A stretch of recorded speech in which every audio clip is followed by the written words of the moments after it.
Hey, what's up, everybody? Finally going to do a video. I know it's been a really long time. I don't think I've done a video since November where you could actually hear my voice.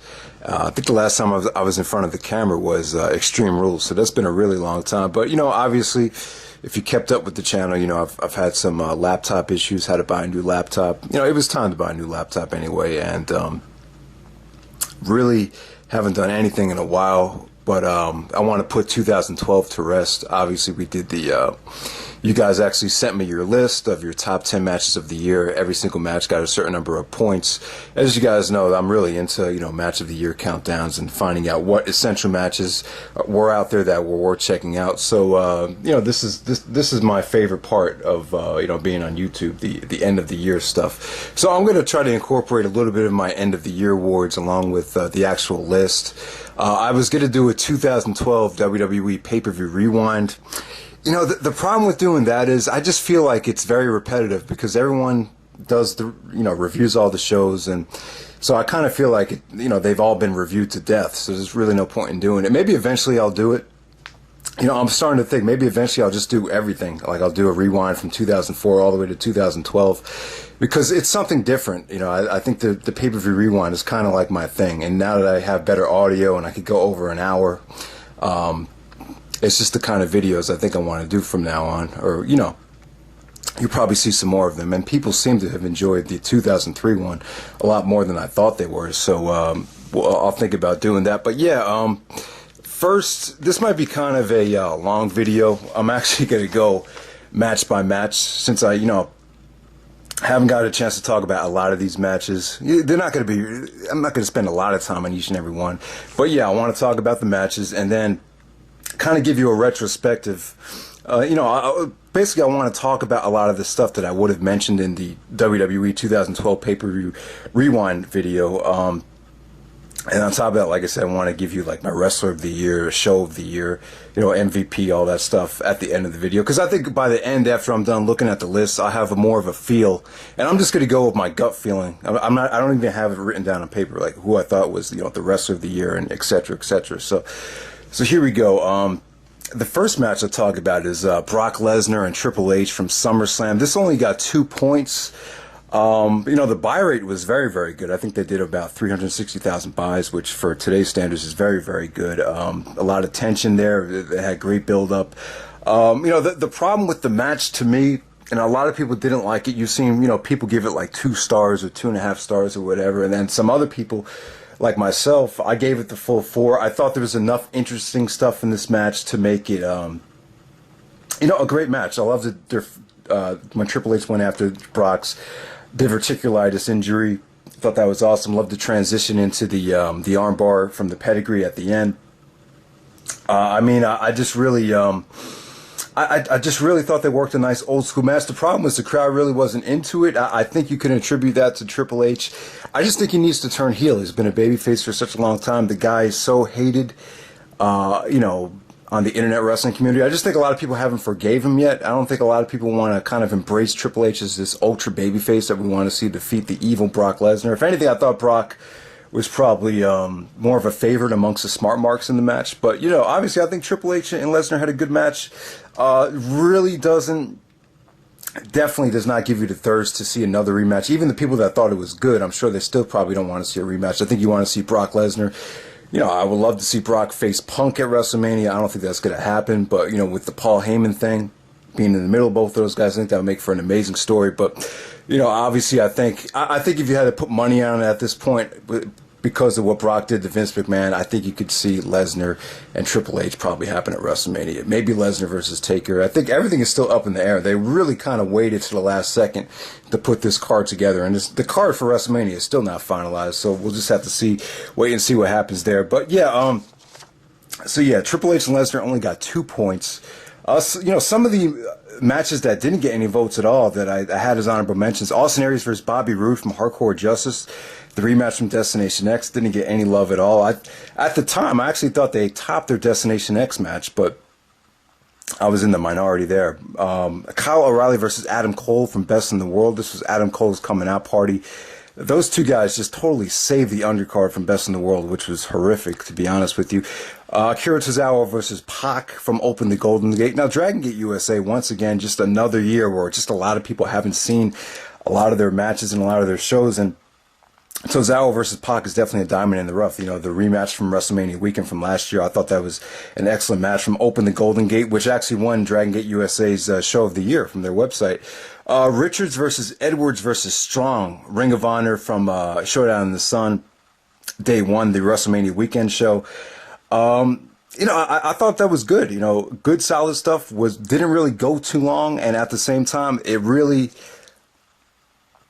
I don't know. I thought it was good, but I think the problem with the match is people were just, you know, it probably should have made the list, but people were just, I think at the time, people were kind of fed up with all three of those guys facing each other. Austin Aries versus Bully Ray from Sacrifice. Great win for Austin Aries heading into his mega push in the summertime from Sacrifice. Probably the most underrated TNA show of the year. I got Michael Elgin versus Sami Callihan from AAW's A War Is Coming. Excellent stuff. That kind of went unappreciated. Definitely a lot better than their match from PWG. That's Elgin versus Callihan, the main event for the AAW title. Okada versus Anderson from New Japan's King of Pro Wrestling. Excellent stuff from there. That didn't get any votes. So next we get into the list right now. You know, I'll talk about Triple H Lesnar first. I wanted to start off the countdown with the match that a lot of people were familiar with. But yeah, number 68, Dolph Ziggler versus John Cena. This was from TLC. Yeah, this is when AJ actually turned on Ziggler. Ziggler defended the Money in the Bank briefcase. I mean, good. I mean, this is a great main event. The Brooklyn crowd was excellent here. I think the great thing about this was it was an awesome replacement for the Ryback CM Punk match. CM Punk got hurt, so it was a perfect excuse to put Cena in the main event. And you put Cena in the main event, you're guaranteed a great reaction from the crowd. And him and Ziggler have had some excellent matches on Raw. I think they work extremely well together. The ladder match didn't blow anybody away, but it was kind of it was a cool moment to see AJ turn. I think AJ needs to be a heel.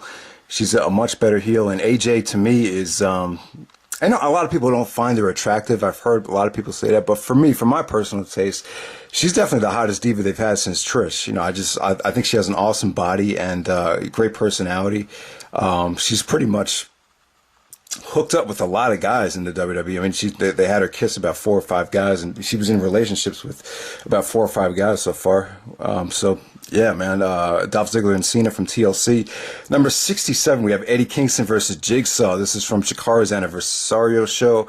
Good match, man. These guys, they actually have Thanksgiving together. They spend holidays together. They grew up in New York City together.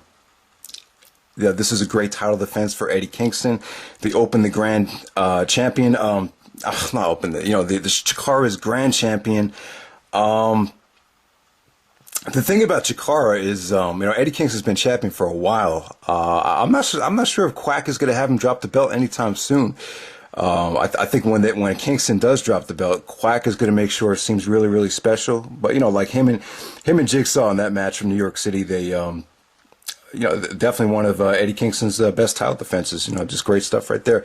Number 66, the SmackDown Elimination Chamber. This is when Daniel Bryan defended the World Heavyweight Championship in the Elimination Chamber. The stuff they did with Santino was a lot better than expected. They tried to make Santino out to be like a Rocky Balboa underdog, but I thought this was a beautiful way to make Daniel Bryan looking strong heading into WrestleMania. It showed that he could, he's not just, they kind of showcased him here like they did in Ring of Honor, like during his 2006 title reign, like he was the ultimate force that was, you cannot out wrestle. So, yeah, great stuff there. I thought that chamber match probably overachieved more so than any chamber match in WWE history, to be honest with you. Number 65, we have Tanahashi versus Togi Makabe from New Japan. I think this was Tanahashi's first title defense in the summertime from the We Are Pro Wrestling show. Honestly, I didn't really care for this. Makabe is a former New Japan champion, but at the same time, I feel like we've seen a lot of these matches, before with Tanahashi. I mean, he's pretty much went through everybody on the roster, so I think year after year, you're seeing a lot of the same matches over and over again, but no, it's still a good match. Next up, we have Kobashi and Akiyama taking on Sasaki and Kieta Miya from Diamond Ring. Diamond Ring is actually a promotion that I think Nakajima and Kensuke Sasaki, I think they're part owners of it. It used to be Kensuke Office, now it's Diamond Ring. But yeah, this is one of Kobashi's, probably one of the last Kobashi matches you'll ever see. And to me, I checked it out, definitely delivered. So good stuff there. Number 63, we have El Generico versus Kota Ibushi. This is from DDT Max Bump. They had a lot of matches. For some reason, this match made the list. I actually thought they had a better match that did not make this list, but definitely not as good as the Ring of Honor match from Return Engagement. But get to see these two guys go out there for about 20 minutes. Two of the best talents in the world going at it right there. Generico spent a lot of time at DDT with, Omega and Ibushi. And, it seems like DDT had a great year to me. So check out some of that DDT stuff. It's on YouTube, so check it out. Number 62, we have Low-Key versus Taguchi from Apollo 55. This was the finals of the New Japan Super Juniors tournament. And Low-Key actually lost the match. He actually did the job to Taguchi. They did some great stuff with the table here. It's great near falls, great action between both of these guys. Low-Key eventually ended up winning the junior championship, I think, at the next pay-per-view. But a big win for Taguchi right there. He won the New Japan Best of the Super Juniors tournament. Number 61. We have Okada versus Tanahashi from the New Beginning. Yeah, that's where Okada finally dethroned Tanahashi. This was back in February to become shocking the world. This guy came out of nowhere. I don't think anyone even knew. I didn't even know who Okada was when he was with TNA. I didn't watch, some of TNA's B shows when he was with Samoa Joe or whatever he was doing back then. So this totally surprised me. This guy would just come from out of nowhere. And the guy's been spectacular. He's really added a lot of depth to the New Japan main event scene. So congrats to Okada right there. Number 60, we have Johnny Gargano, Ricochet, Era Fox, and Akira Tozawa. This is from Dragon Gate USA's Freedom Fight, their last show from 2012. And honestly, I just didn't care for this. A lot of things I just, went wrong with the show. I mean, just kind of bad timing. After Hurricane Sandy, I don't know if you guys know, but Long Island got hit hard. I'd probably say they got hit hard more than any other place in Jersey, probably worse than any other place in New York City. So, they had a kind of, if you were affected by the storm, you could actually get in for free. But just not a very big crowd at all. It felt very, very indie. And this is one of the first times while I'm watching Dragon Gate USA where I could kind of understand people's frustrations with the style and the talent pool that they have there. And the other thing is, it just seems like this Gargano reign, even though he's defending the belt, even though he's having these long matches with a whole lot of drama and a lot of near falls, and they go into overkill mode, even though, Gargano's been champion for, well over a year, I'm finding it kind of boring. I feel like he's facing the same guys over and over again. I don't feel like the championship in Dragon Gate USA has ever really been in doubt so far. But, I'll give these guys credit, though. The athleticism was off the chart. The effort was spectacular. 4-way elimination match. Came down to Gargano and Tozawa. They have excellent chemistry. Once again, but I would have loved to see Tozawa win the belt. I don't think it's going to happen at this point. It just seems like the Japanese guys are trying to elevate, the American guys like Gargano and Chuck Taylor and guys like that. But we'll see. I just haven't been that impressed with Gargano's reign so far. But we'll see if he can turn around. Johnny Gargano is actually facing Shingo WrestleMania weekend, which should be spectacular. So we'll see what happens there. Number 59, we have ACH versus Mr. Touchdown, Mark Angelo Setti from Chikara. This is the finals of the Young Lions Cup from the Ring of Wax show. And this was excellent. Two of the best rookies, probably the two best rookies of the year facing each other in Chikara. The Young Lions Cup tournament, I've always kind of found it especially over the last couple of years, kind of unwatchable. But I'm glad they did a one-on-one match in the finals this year. I think they usually do one-on-one matches, right? Well, whatever reason, I thought that the finals of this year's tournament was a lot better than some of the years past.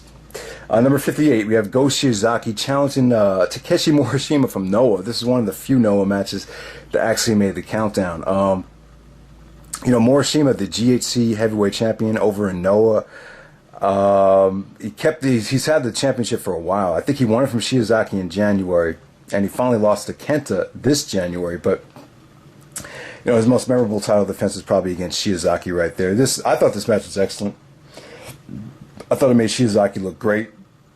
people were kind of down on Shiozaki during his reign, but I thought both guys were great there. It's kind of frustrating that a lot of these guys are still stuck in Noah, and Noah doesn't get any press, and they don't seem to be working that much with New Japan or some of the other promotions. But and it seems like a lot of them are actually headed towards All Japan, like Akiyama and guys like that. So I haven't even seen a Sugiura match since he was the champion. So we'll see what happens with Kenta and his title reign over in Noah now. I just wish he could start working for some other companies because the guy's so talented.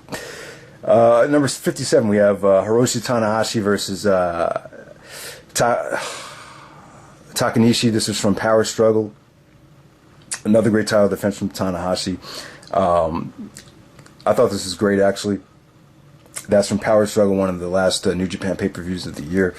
Really don't remember a lot about it, but it's hard to knock Tanahashi from being Wrestler of the Year when he went on a tear once again and just delivered great main event after great main event. Number 56, we have Davey Richards versus Michael Elgin. This is from AAW. I mean, not as good as a Ring of Honor match, obviously, but AAW's had a tremendous year. I think LV actually said they were Promotion of the Year. I've checked out, about 4 of their shows. They were all excellent. Every single show has a great match or Match of the Year candidate on it. And, smart. Davey Richards works for AAW. He makes appearances. You have Elgin as the champion. Why not put these two guys together for the last show of the year? Definitely delivered. Definitely one of the best AAW matches I've seen this year, to be honest with you. So good stuff there. Number 55, we have AJ Styles versus Christopher Daniels. This is from Destination X.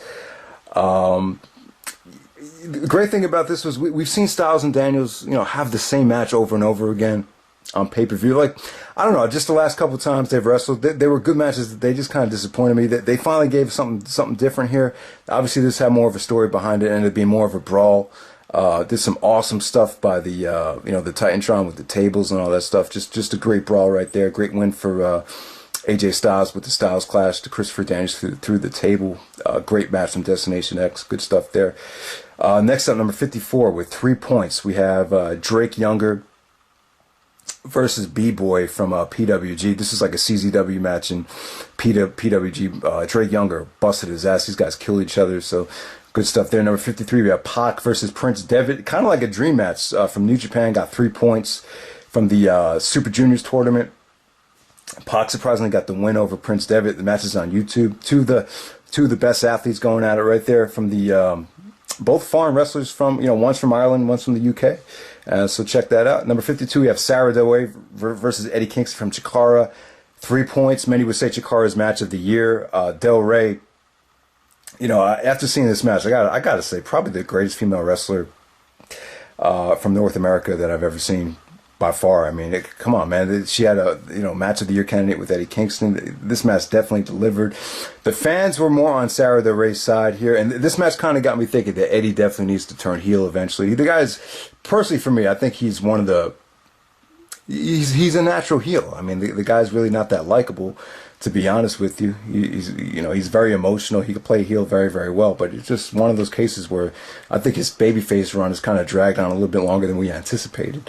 Number 51, I did not see this match. I couldn't find it on YouTube or Dailymotion, but it's Davey Richards versus Jake Crist from Irish Airborne, right? From IPW, Insanity Pro Wrestling, promotion out of Indianapolis.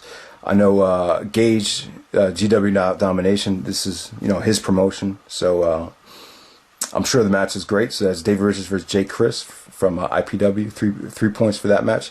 Number 50, we have Silas Young versus Michael Elgin from AAW. Got 4 points. Like I said, Michael Elgin's gone on a tear this year.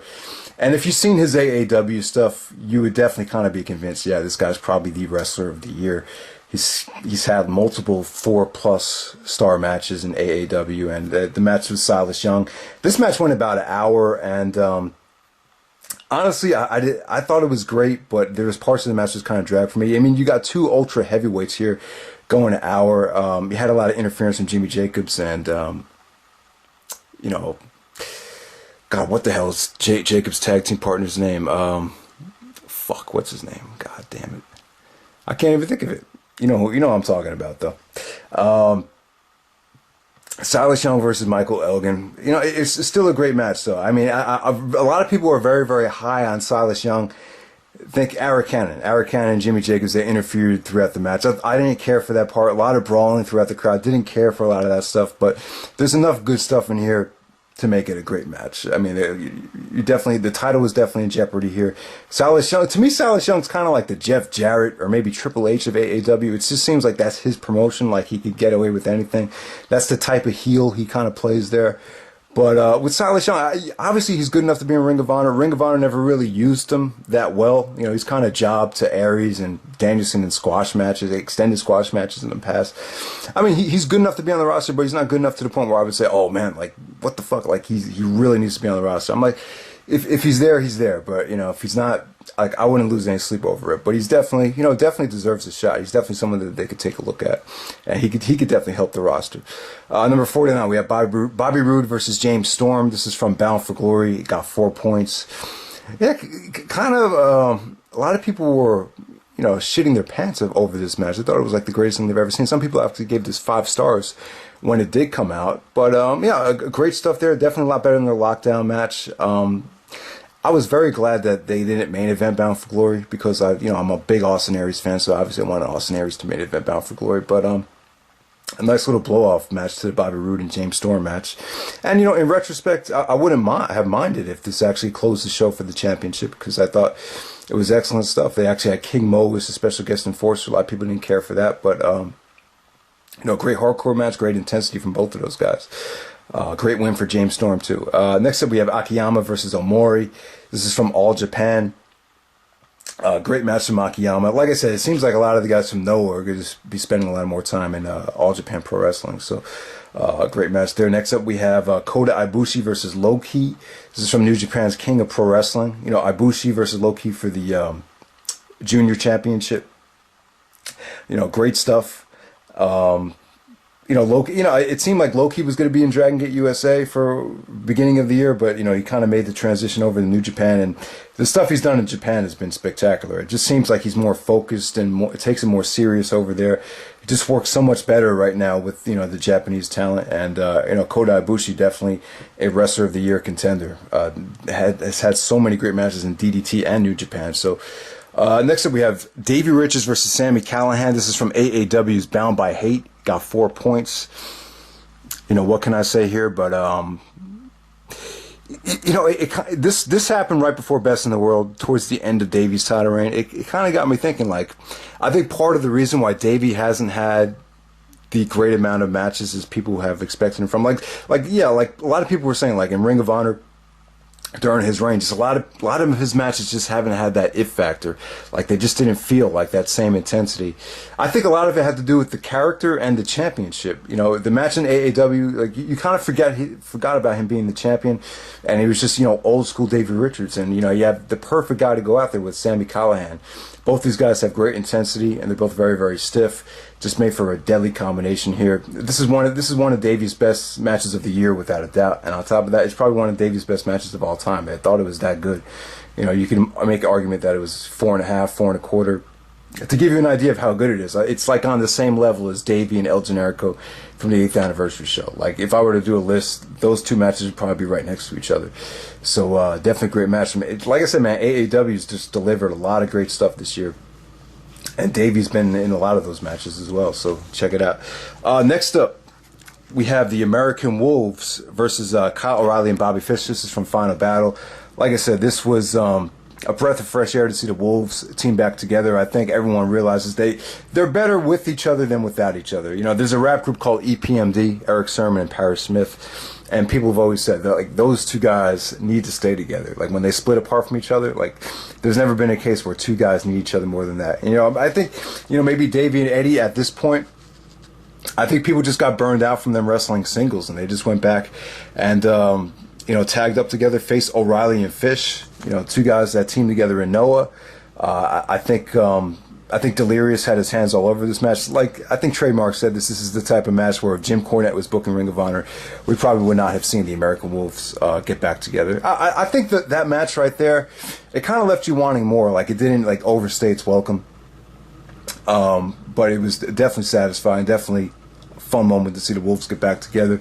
Number 44, we have Kevin Steen versus Davey Richards from Best in the World, which only got 4 points, which is kind of crazy because, you know, this was excellent stuff. I think some of the problems with the match was I think people didn't like the cornet interference. I think it got a little bit too overbooked towards the end. But as far as, you know, once again, you know, people were just kind of fed up with Kevin Steen being in all these hardcore matches. But if you like their match, Never Say Die, you love this match. There was some brutal stuff in this match with Davey, you know, kicking Kevin Steen's face with the, you know, the steel chain wrapped around his boot.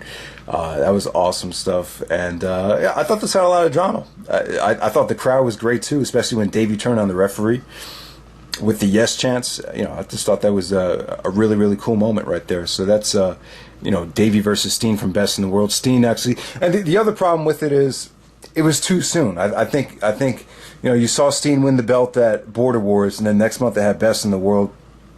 I don't think anyone thought Steen was going to lose the belt that quickly. So it kind of, it kind of took some of the life out of the, you know, predictability factor.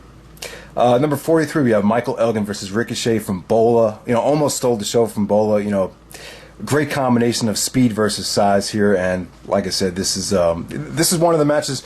That's what's great about PWG right now. Like that's the only promotion where you could probably see this match amongst all the major indies, because you got an ROH contractor wrestler versus a Dragon Gate contractor wrestler.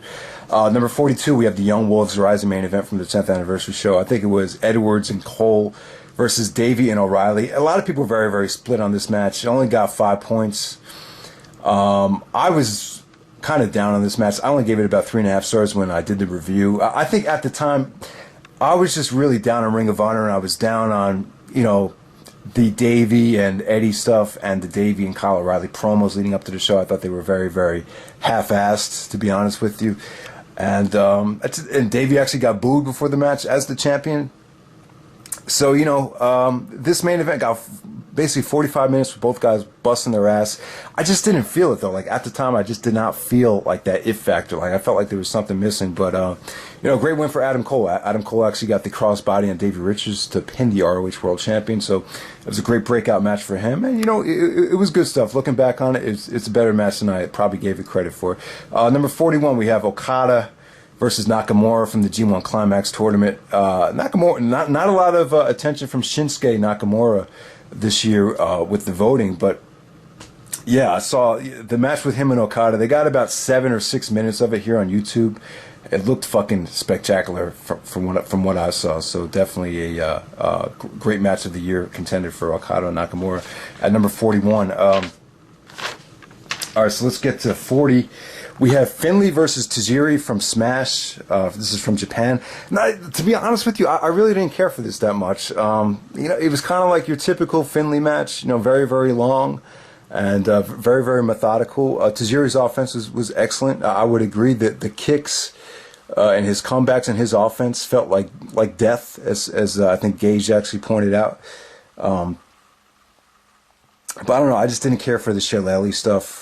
I don't know. I was just kind of bored throughout most of this match. I'm not sure what it was, but Tajiri is one of my favorite wrestlers of all time. He's actually one of the guys that got me back into watching wrestling. So I'll never have anything bad to say about him. I thought he was great. He could still definitely go, even though you don't really see him that much. So that's Finlay versus Tajiri from Smash, which you can check out for free here on YouTube. Number 39, we have Dean Ambrose versus Seth Rollins from FCW, which got 6 points. Yeah, not as dramatic as their blowaway match from last year. This was featured some of the best selling you'll see this year. I think Ambrose was selling his shoulder. He actually trying to sell the fact that he was trying to dislocate his shoulder, trying to pop his shoulder back into place. Ambrose is going after Rollins' legs, or went after his knee at the end of the match. So it was very, very methodical with a lot of intense and emotional selling here. And, a great match from those two guys right there. William Regal on commentary was excellent. So that's from FCW. Number 38, we have Naito versus Okada from the G1 Climax tournament. Tried watching this match in Daily Motion, but for some reason it froze, and I don't know, it just didn't work. So I did not see that. But apparently another great match from Okada and Naito. Number 37, we have Tanahashi versus Goto. This is from the New Japan Cup Finals. I actually watched this match. Someone did English commentary on it. I think this happened in April. I think the winner of this match got the title shot at the Dontaku show against Okada. And, you guys seen Tanahashi and Goto. They had the match of the year last year in New Japan. Just more great stuff from them. So that's Tanahashi versus Goto from the New Japan Cup Finals at 37 with 7 points. Number 36, we have Prince Devitt versus Low-Ki. This is from New Japan's Dontaku. Really Low-Ki's return to, having great matches. I think a lot of people were really down on Low-Ki.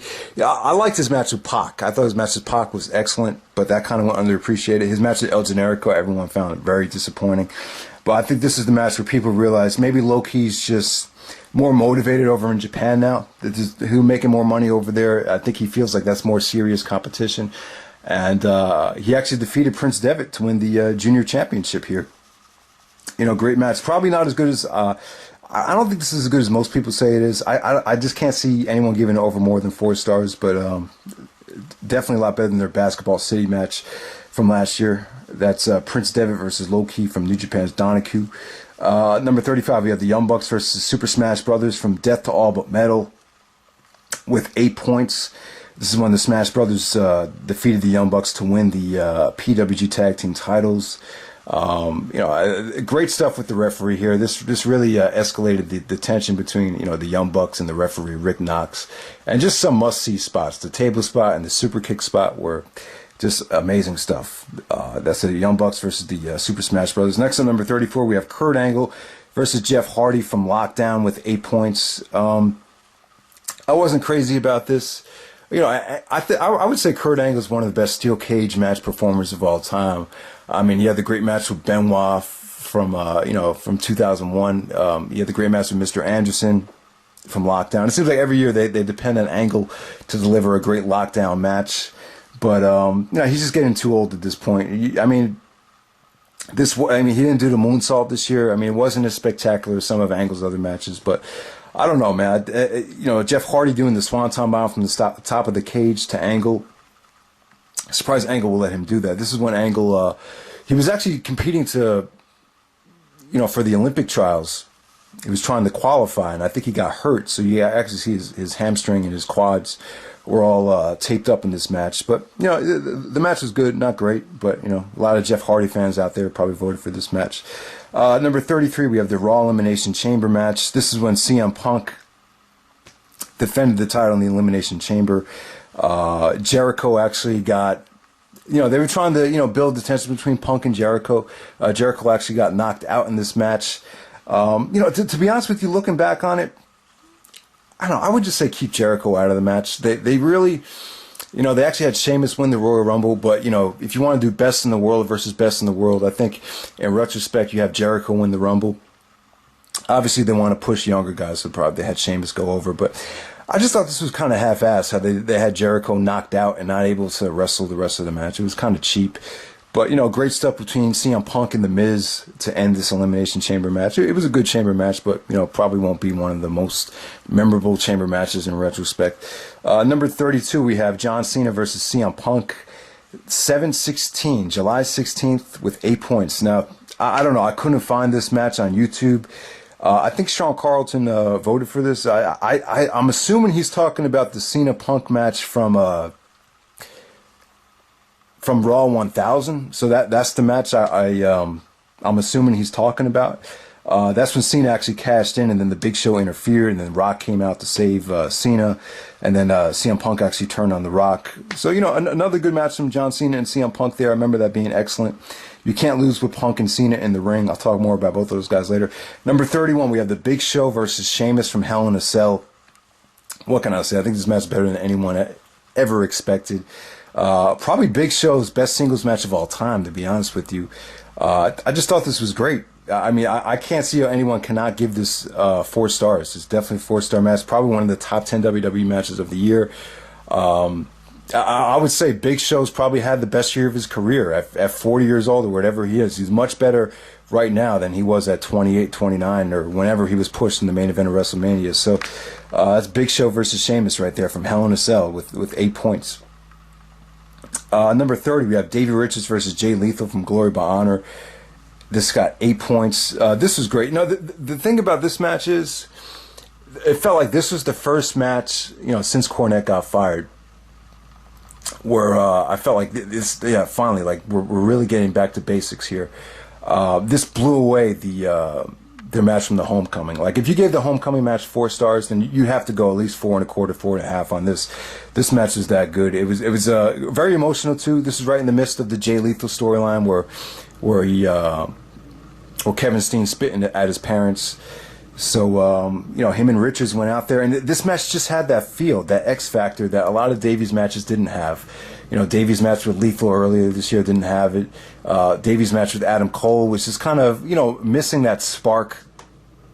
Really the only match, really definitely Davey's best match, aside from the Michael Elgin match from this year, was, the match against Jay Lethal. Just excellent stuff. Great ending, great near falls, amazing crowd. I can't say enough about this match. This is definitely, to me, this is one of the top 5 Ring of Honor matches of the year. There's Davey Richards versus Jay Lethal from Glory by Honor. Number 29, we have Davey Richards versus Kevin Steen from Border Wars with 9 points. I think the problem with this match was it just didn't compare at all to Davey's match with Elgin. And that's the thing. Like, I think a lot of people just couldn't really get that invested in the title win from Steen because, you've seen Elgin just outperform Davey, take him to the limit, and then all of a sudden Kevin Steen comes and just wins the title in a match that really wasn't half as good as that. The whole Border Wars show was great. I thought a lot of those matches had the Canadian versus USA dynamic. This match had that as well. So Richards versus Steen. Davey Richards finally drops the title to Kevin Steen. Kevin Steen becomes Ring of Honor World Champion. Great match, great show there. I would say that the 2 best Ring of Honor shows from this year took place in Canada. Border Wars and definitely Glory by Honor, which was an excellent show. Really the rebirth of Ring of Honor, so to say, as Glory by Honor was the first show since Jim Cornette got fired. Number 28, Kota Ibushi versus El Generico, DDT, Peter Pan. Actually, that did not make the list. The person that voted for that actually meant to vote for another match, which actually got more points. There's only one Kota Ibushi El Generico match that made a list. That was from DDT Max Bump. So there's actually, if you look at number 25, there's no. What is it? Number 20? Number 28. If you look at number 28, there's no number 28. Number 27, we have the Dragon Gate USA 6-man match from Mercury Rising. I believe this is Low Key, BB Hulk, Akira Tozawa taking on Pac, Mochizuki, and Ricochet from Dragon Gate USA from WrestleMania weekend. I'm going to say this. I think this is the best 6-man match they've had since that Sapolsky's booked since Ring of Honor. I think this is the best one. Better than 2010s, better than 2011s. I just felt like you had more. This match had more of an identity. You had a great mix here. Low Key has his own style. You just had a lot of different styles in this match, and I just really thought it worked. A lot of great skill here. I thought BB Hulk looked excellent here. Low Key and Pac went at it pretty hard. Tozawa was excellent as always. Tozawa and Mochizuki followed up on their opened the Ultimate Gate match here as well. So definitely awesome stuff. It's from Mercury Rising, which got 9 points. Number 26, we have Jeff Hardy versus Austin Aries from Bound for Glory with 9 points. Yeah, this really put a bad taste in my mouth. I mean, obviously a lot of you guys know I'm just not a fan of Jeff Hardy going over on Aries here at Bound for Glory. I think the match could have been better as well. I mean, you could argue it being the best Bound for Glory main event to date, but if you watch the ending to the match, it kind of just left you with a really bad taste in your mouth, and it should have been even better. But I can't argue with it, man. Maybe if I was in charge of TNA and I was in charge of making decisions from a financial standpoint, maybe Jeff Hardy was the best way to go for house show reasons and merchandise reasons. So, everything changes when you're looking at things from the financial perspective. So, number 25, we have Kevin Steen versus El Generico. This is from Showdown in the Sun, the last man standing match for 9 points. Balls to the wall, never a dull moment. These guys went hard as hell. I think some people have even said probably, definitely not their best match. I mean, it's kind of tough. Like I said in the past, it's kind of tough to compare it to their final battle match and all that stuff. But definitely one of the most, if not the most enjoyable Kevin Steen versus El Generico match. Jimmy Jacobs actually turned on El Generico here and sided with Kevin Steen to win the match. Number 24, we have Daisuke Sekimoto taking on Yoshihito Sasaki from Big Japan. This got 10 points. Yeah, this was excellent. You know, when people think of Big Japan, they probably think of a lot of hardcore and death matches. This is just a straight up wrestling, you know, one-on-one matches. This was a very this match featured a strong style here. You know, very, very hard hitting. A lot of German suplexes, a lot of lariats, a lot of fast paced action. Sasaki actually got the upset on Sakamoto. I thought this was excellent stuff. Definitely a great match to check out here on YouTube. So that's Sakamoto versus Sasaki from Big Japan. Number 24, we got a tie at number 24. This is the way I did the list. I wrote it out. So, because if I changed it, the whole list would get screwed up. So you have CM Punk versus Mark Henry from Raw, which got 11 points. This is kind of weird to me. Henry actually won this match by count out. So I kind of figured he was going to get the title shot at Extreme Rules, but then Jericho came out, started pouring beer all over Punk. But like I said, man, this is I thought Punk looked great here. He really did a great job of trying to, you know, outmaneuver Henry, because Henry obviously outweighs him by a lot. You saw a lot of vicious karate kicks from Punk to kind of, you know, keep Henry off balance. Hot crowd. You know, definitely the Raw after WrestleMania from Miami, probably one of the best Raws and one of the best crowds in Raw history right there. I just thought that had a great crowd. You know, the yes chant was so hot at the time. Every time Punk hit something, the crowd would chant yes. So that was kind of crazy. Number 23, we have Davey Richards versus Michael Elgin from Battle Los Angeles. Obviously, I think PWG realized that, you know, we can make a lot of money doing the Richards versus Elgin rematch. This is the main event of night one. Definitely delivered. Elgin going over on Richards this time. You know, great stuff, obviously. Number 22, we have Samoa Joe versus Austin Aries from Slammiversary. This started the show off with a bang. You know, Aries and Joe, obviously, they have so much history. With this match, you kind of saw Austin Aries as more of the favorite here, just because Joe's kind of fallen off the radar. But you know, still great match from them. You know, they just have explosive matches, and definitely that Austin Aries Samoa Joe match, you know, probably has the best replay value of any match you probably see this year from the awesome Slammiversary pay-per-view. When TNA moves the pay-per-views out of the Impact Zone, it just helps them so much more, and that Slammiversary show just had such a great feel to it. Number 21, we have CM Punk versus Daniel Bryan.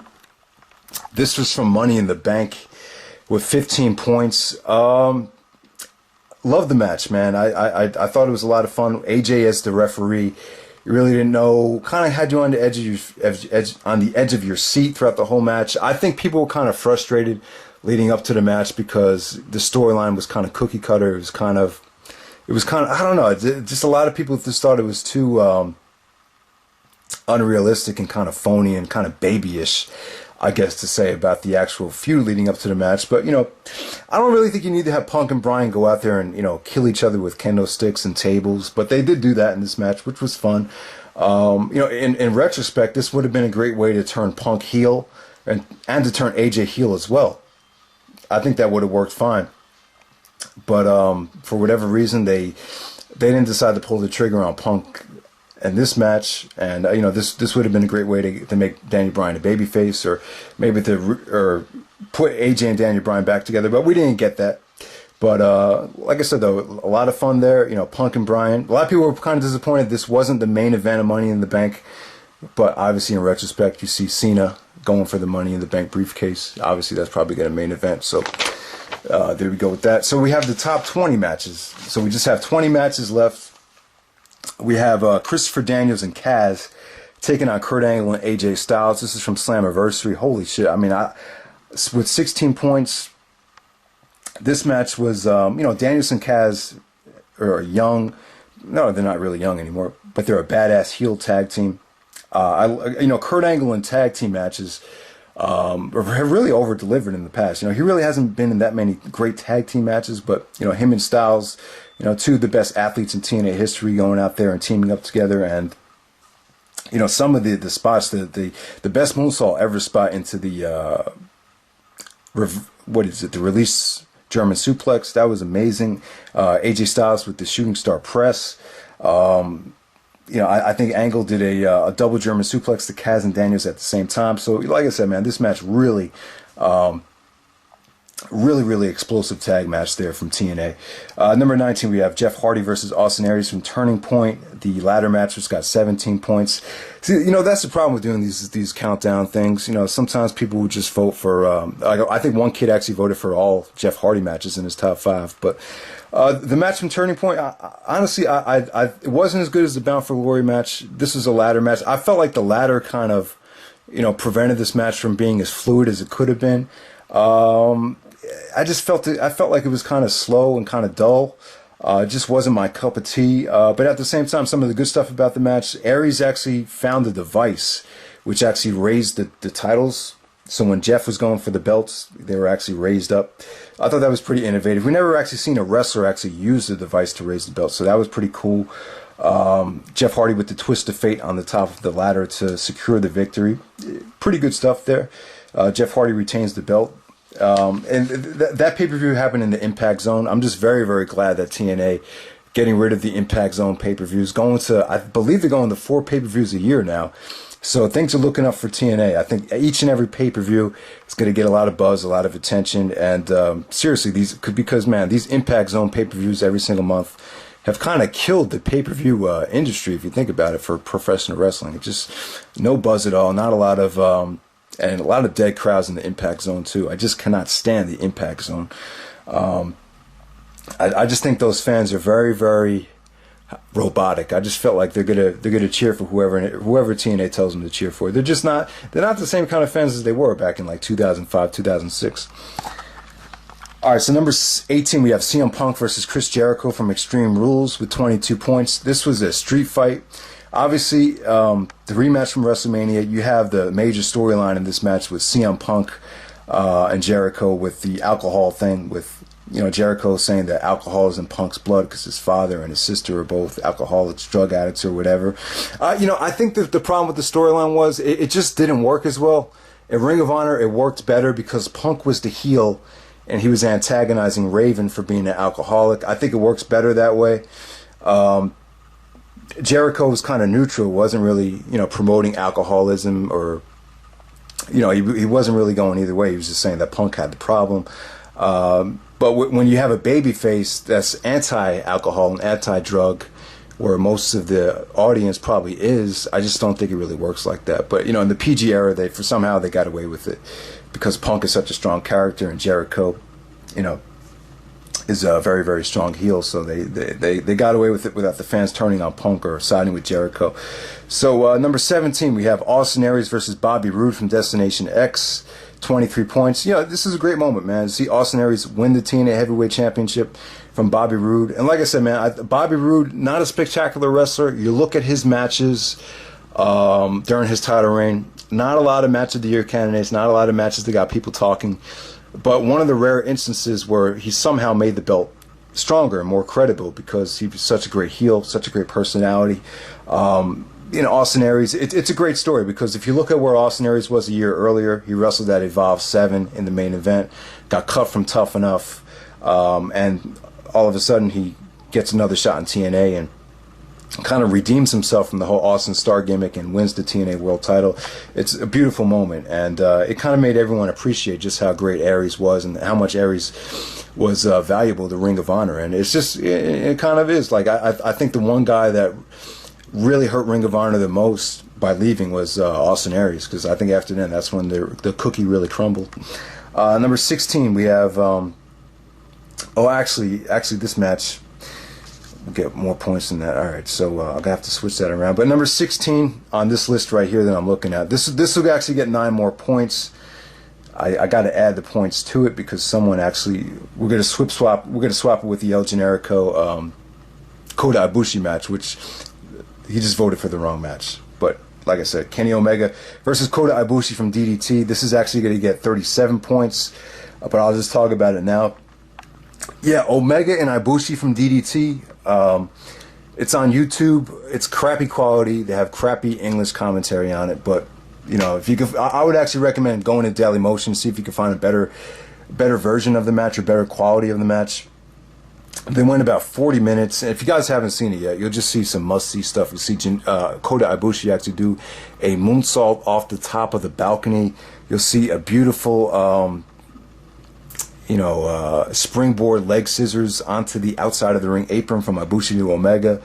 Omega really, there was some good psychology too. Omega really worked over Kota Ibushi's arm and hand, tried to, dissect it, and, Ibushi had to really rely on his arsenal stuff to really get an upper hand in this match. So, yeah, a crazy match there from Omega and Ibushi. A lot of people think Kota Ibushi is an MVP candidate and Wrestler of the Year candidate. I can't argue with that, so there we go with that. Number 15, we have The Rock versus John Cena from Wrestlemania with 29 points. And I'll say this about Rock and Cena, like it didn't blow me away. Like when I saw Hogan and Rock for the first time, I didn't know what to expect. I didn't even think Hulk Hogan could still move. So I was really blown away by Hogan versus Rock. With Rock versus Cena, I would say it got the job done. It delivered exactly what it should have delivered. It was still a great match. There was, he had some great near. Obviously, I think he had some great near falls as well. Rock kicking out of 2 attitude adjustments. Cena kicking out of the Rock bottom and the people's elbow. I think The Rock actually hurt his hamstring in this match, had to finish the match while he was injured. The Rock did look kind of rusty. I wouldn't say they had the best chemistry. I mean, at the time, I don't think the match really left you a thirst for really wanting to see these two guys go at it again. But right now, because of the way that The Rock and Punk went, I enjoy the Rock and Punk matches from Royal Rumble and Elimination Chamber. But I don't know. I just feel like the feud could have been a lot better. I feel like the WWE was kind of holding Punk back from going all out on The Rock on the mic. But now that, Rock and Cena are back together, I feel like, hopefully they really have Cena go hard. And hopefully we'll have a lot of, controversy and tension between Rock and Cena in this next feud leading up to WrestleMania. Because now they have something they could play off of. They could play off the first match. So this time it's for the championship. So hopefully Rock and Cena too will be, and at the same time, the great thing about doing Rock and Cena too is they can top their match. It's not like their match from WrestleMania was untoppable. So we'll see what happens there. But as far as The Rock winning the match, a lot of people were kind of disappointed that Cena didn't go over. They were like, oh, what's the point of having The Rock go over Cena? What does this do?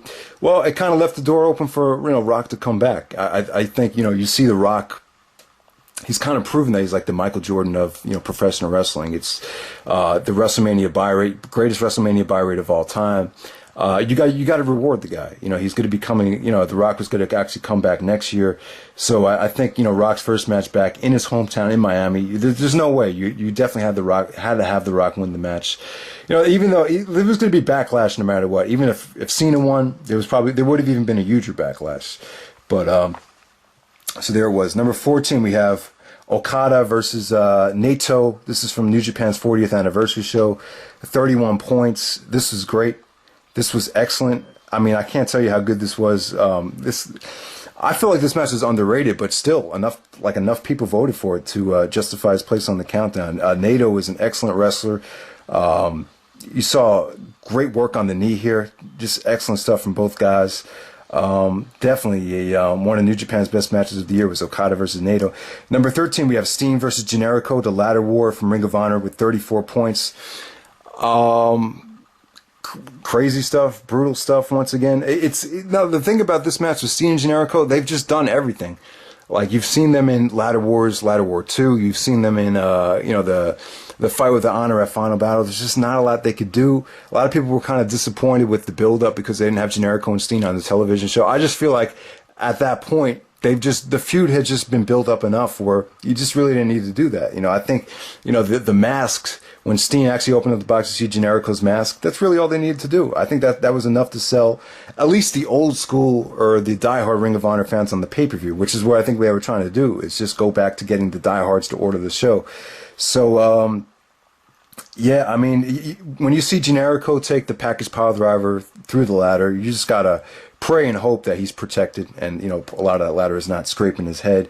So, yeah, these two guys, they pretty much done it all together. You just hope they're not going to have health problems because of this match. But, kind of left a sour taste in your mouth because Jericho lost the match. I think a lot of people were kind of expecting him to triumph there, but obviously Jericho's signing with the WWE now.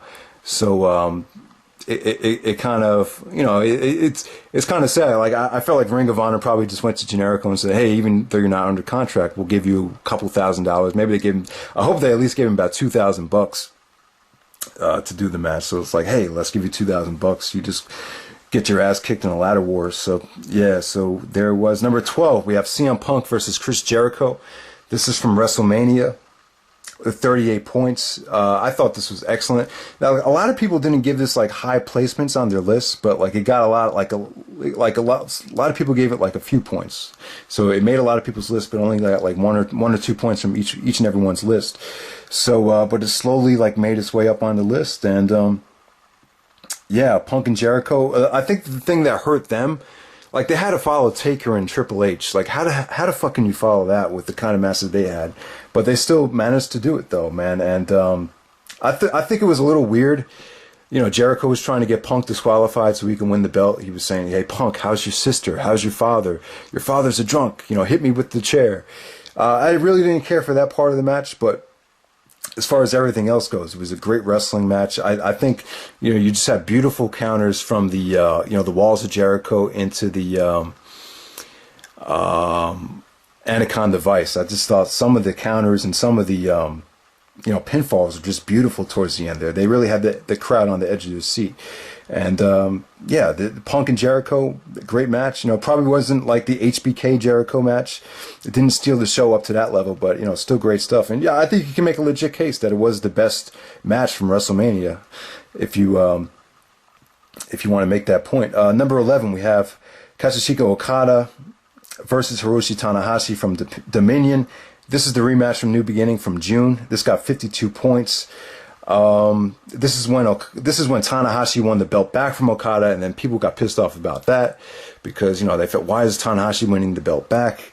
But I think it all worked out in the end, as we saw with Wrestle Kingdom. I didn't see Wrestle Kingdom yet, but, you know, it really set the stage nicely for, you know, Okada versus Tanahashi, the rubber match at Wrestle Kingdom. But you know, the crowd was extremely hot here for Tanahashi. You know, great selling from both guys, great storytelling. You know, just great everything. I just thought this match flowed really well. It just everything you want in a pro wrestling match. Just for my personal taste, this is the best match from New Japan this year. It was Okada versus Tanahashi.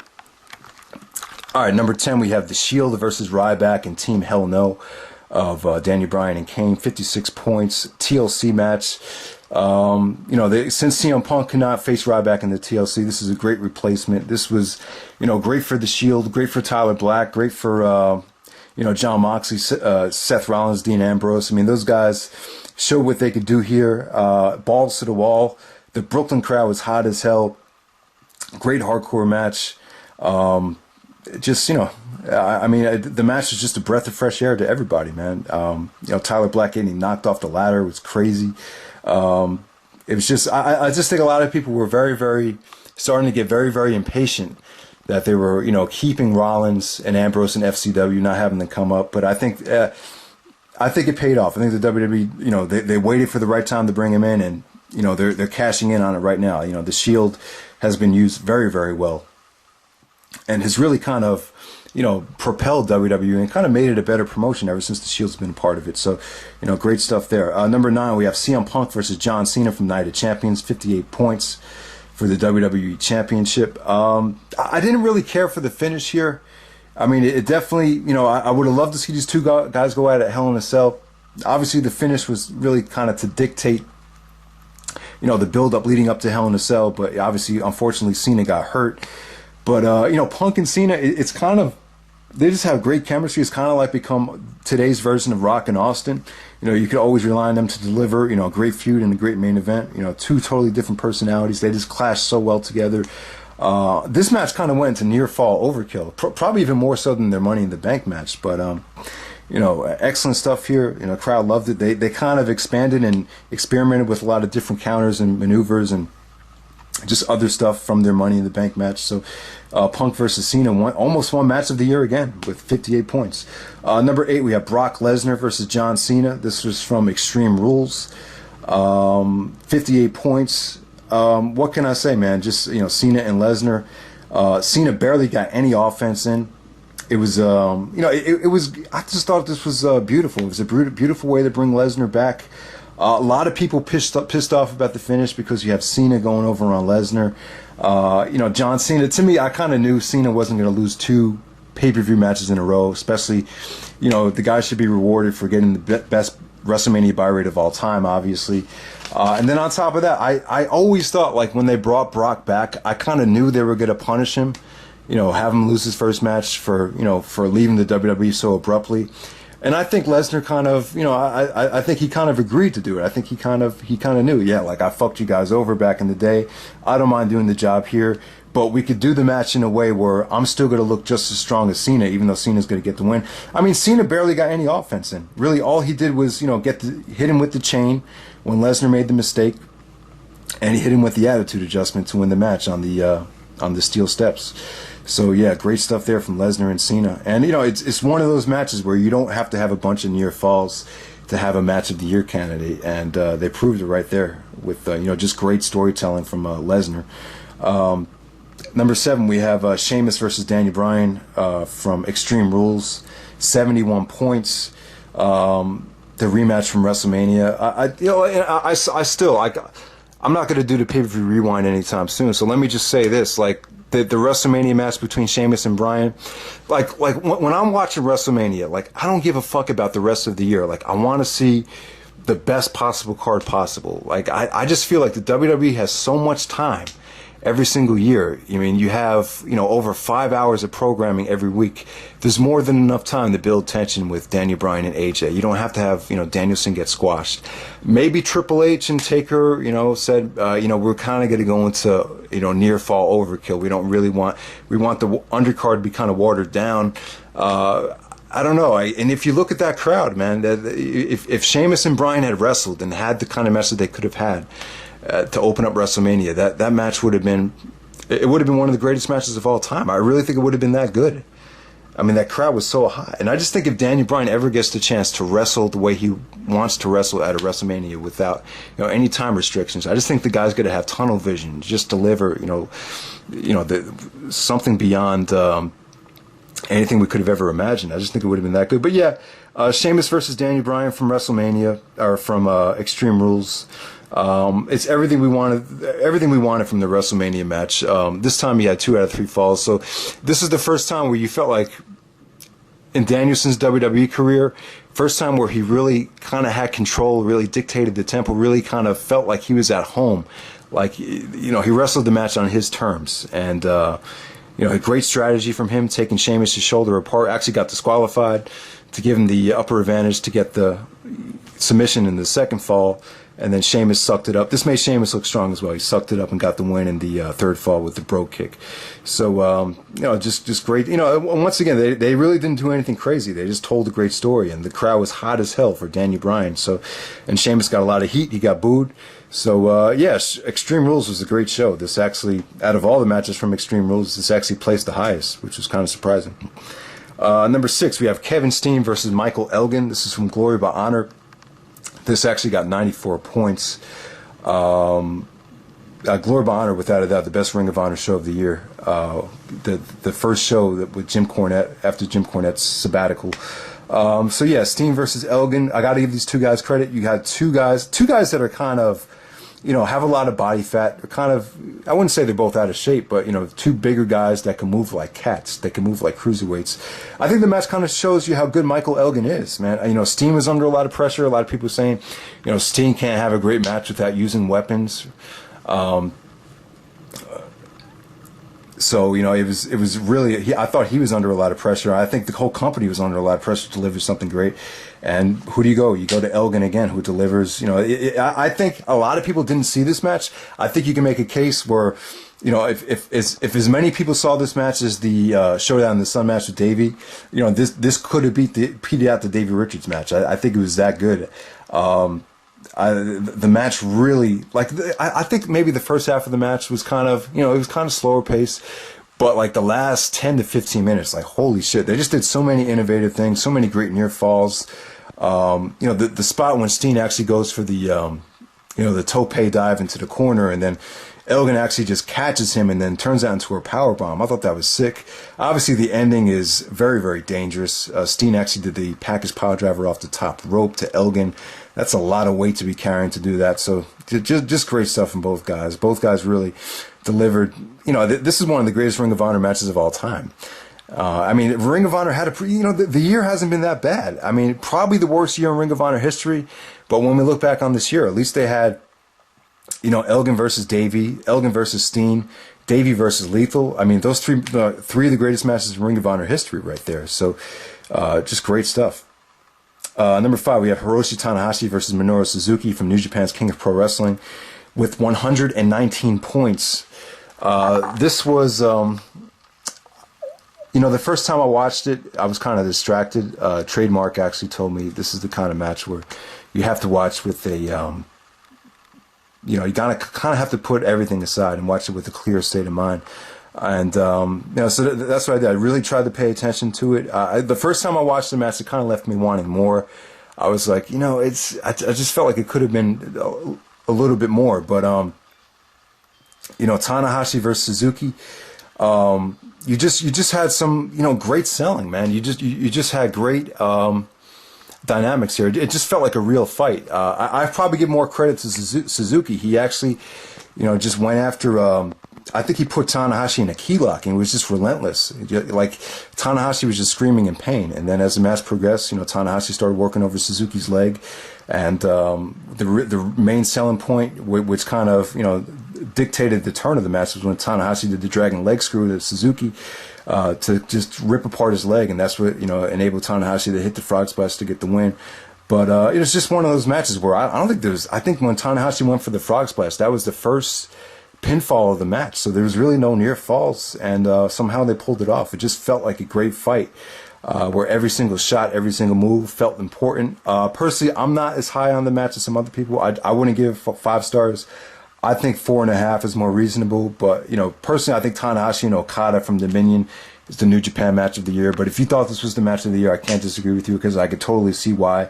I just think some people have been becoming so spoiled and so accustomed to seeing, near fall after kick out, hot crowd, high spot. You're just so accustomed to seeing that when you don't see it, you're just kind of expecting a little bit more from a match of the year. So a lot of it has to do with that. Number 4, we have CM Punk versus Bryan from Over the Limit, 123 points. This was excellent. Obviously, you have, 2 ROH legends going out there. The great thing about this was it was the best match they ever had.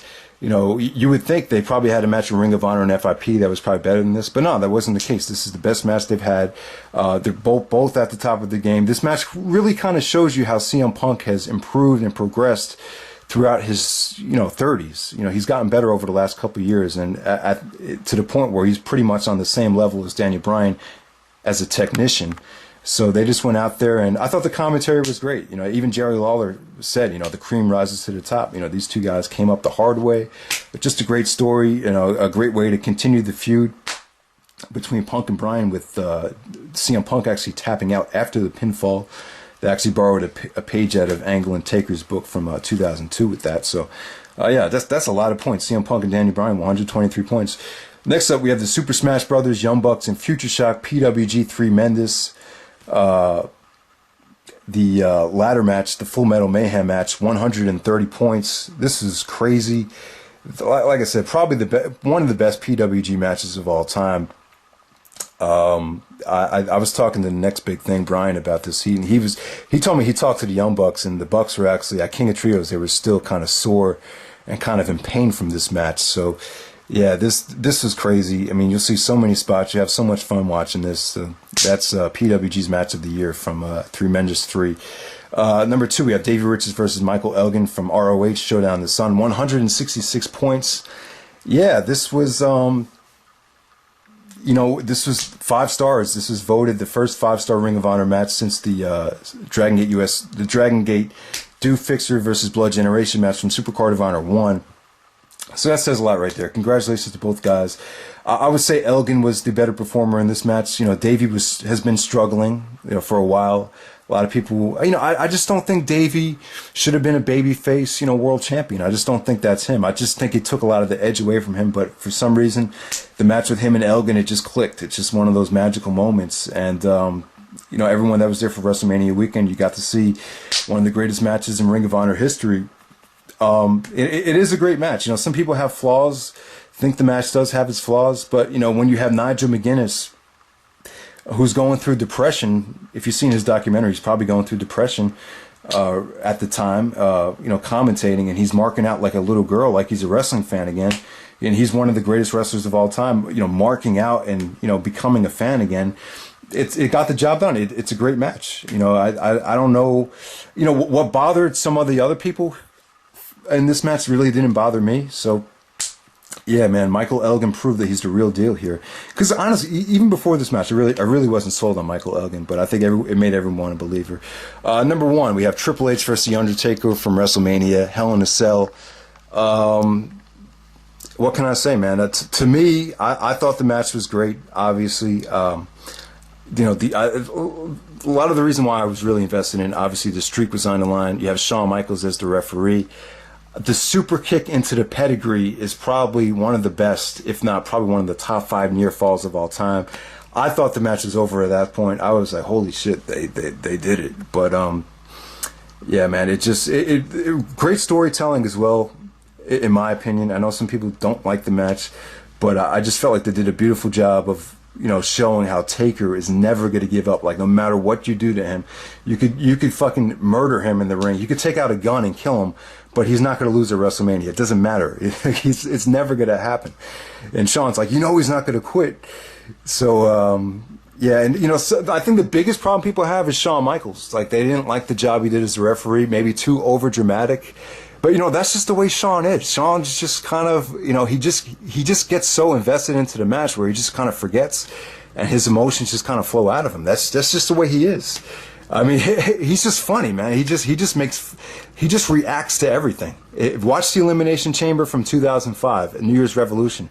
He was refereeing that match. I mean, it's just, if someone has an unedited version of that, it's the funniest thing you'll ever see. He walks down to the ring, and the cameraman actually bumps into him. He's like, "Oh, whoa!" Even during the match, when Benoit and Jericho were hitting each other, he reacts to everything. So that's just the way Shawn is. He's just very, very passionate. He just gets really into all the matches. So Triple H and Taker, the end of an era, a great moment there. Really, honestly, I would have had this probably main event the show. I think this probably should have went last because this was just impossible to follow. I just think even Rock and Cena had a tough time following this, to be honest with you. So, yeah, that's pretty much it for the list. Now, I'll just give you my Wrestler of the Year, Show of the Year, and was that it? Is that pretty much it? Oh, man, but if I had to pick Wrestler of the Year, like, I'm looking at this list, I'm like, who can we go with? Here's what I would argue against with Tanahashi. I would say that Tanahashi, a lot of the matches that he had, I would say that you could argue that the guy he was facing outperformed him in those matches. I think Suzuki and Okada both outperformed him in the Dominion and the King of Pro Wrestling match. So that's my argument. With Okada, you could argue that Tanahashi and Okada had, exactly the same kind of quality this year. So, you can make that case.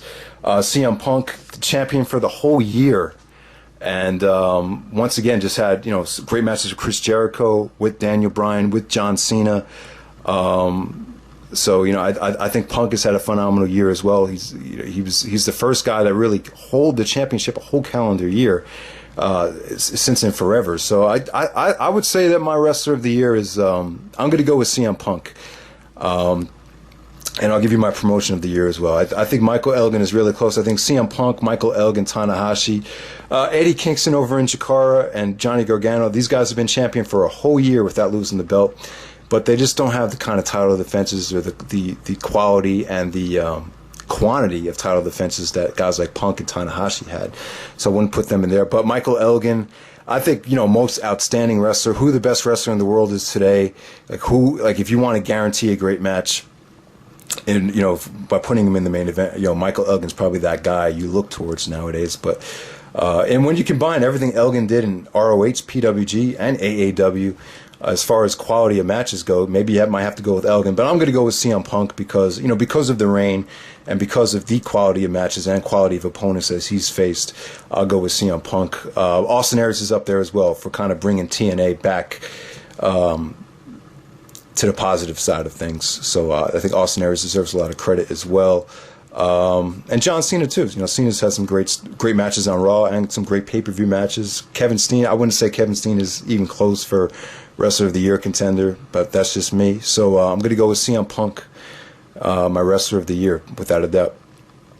So what do we have? Wrestler of the Year. So I'll give you Wrestler of the Year, Show of the Year, and Promotion of the Year. So my Show of the Year, I think a lot of people would say New Japan's King of Pro Wrestling.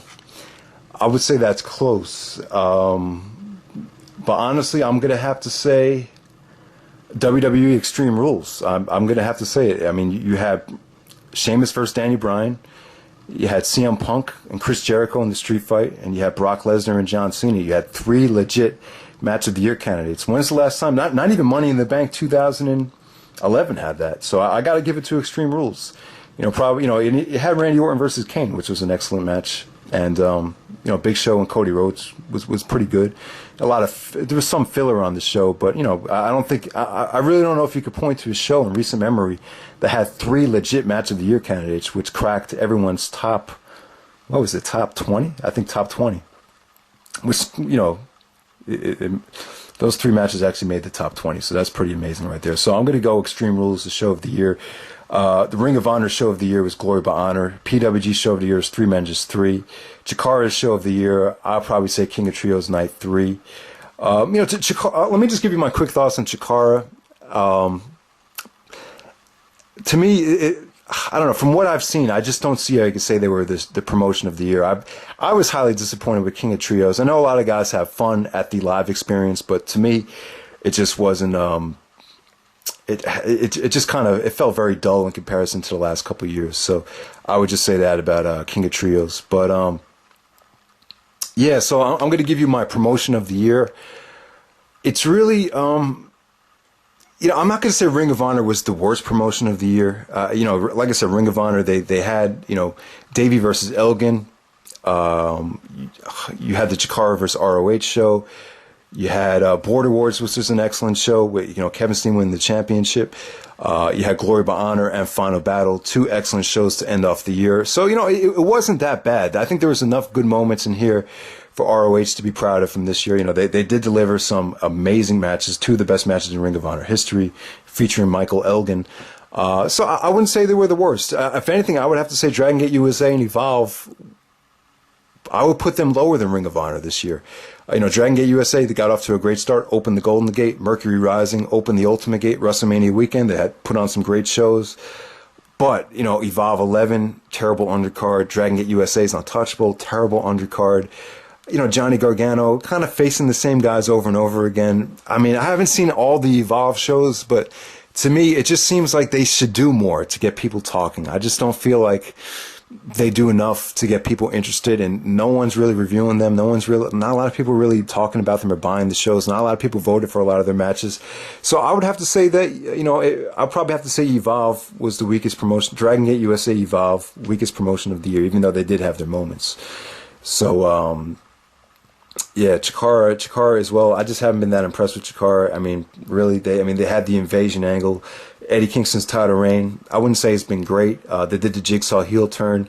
You know, I haven't seen enough of some of the other guys to really give you a full evaluation of Chikara from this year. But, you know, I've seen about 8 shows. I'm going to see a couple more shows coming up. So, yeah, but if I would have to pick promotion of the year, I'm not giving it to TNA. Definitely not. You know, if you want to say Impact Wrestling was the best television show of the year, I'll give you that. But as far as giving TNA promotion of the year, I just can't. You know, Aces and Eights, pushing Jeff Hardy at the end while Austin Aries is red hot. I can't give you that. You know, the TNA, you know, after firing Russo, I'll give them a lot of credit. You know, the Aries push was spectacular. It really got me to start spending money on pay-per-views and DVDs again or whatever. So I'll give TNA credit there, but they would not be my pick for promotion of the year. Definitely not PWG. You know, another good year from PWG, but I can't give them that. You know, not enough storylines, not enough. Great show. You know, show quality was great once again, but you know, I know a lot of people have problems. You know, just giving PWG promotion of the year because they haven't been as good as, you know, New Japan to me. So I think it's kind of a 2-way race between New Japan and WWE. I know a lot of people were down on the 3-hour Raws. They think the 3-hour Raws suck. But I'm going to look past that. I mean, I'm going to say that the WWE, I'm not going to give them promotion of the year. I'm going to give it to New Japan, but I think the WWE had a great year. You know, we've seen CM Punk, Daniel Bryan, Brock Lesnar came back, The Rock came back, great WrestleMania buy rates. You know, Daniel Bryan in title matches, Dolph Ziggler getting pushed. You know, a great personality in AJ. You know, pretty good storylines. I like the AJ storyline. You know, I do like AJ. You know, great match of the year candidates. Chris Jericho came back. CM Punk and Jericho. You just had a lot of, you know, the WWE pretty much dominated. You know, the Shield. You know, Tyler Black, Seth Rollins finally coming in. You know, the Shield making an impact. There's been a lot of great stuff and great quality of matches and good storylines from the WWE this year, where I would say it wasn't a bad year. I will put them at number 2. So if anyone has a problem with that, that's just my opinion. Number 1, I'm going to go with New Japan. Obviously, the Okada push worked out a lot better than anyone expected. You had a great G1 Climax tournament. You had a great, you know, Super Juniors tournament with Low-Key, Kota Ibushi, Prince Devitt, Taguchi, all having great matches. Tanahashi going on a reign of terror once again with, you know, great main event after great main event. Him and Suzuki having what many called the match of the year. And they set the stage for 2013 with, you know, Wrestle Kingdom, which was, quite frankly, I think it was amazing. So there we go. So I'll probably say New Japan Promotion of the Year. So, yeah, I know this is a very, very long catch-up video. I appreciate anyone that watched the whole thing. That's pretty much it for me. Enjoyed a great year of professional wrestling in 2012. We'll see what lies ahead in 2013. All right, guys, thanks for watching, and take it easy.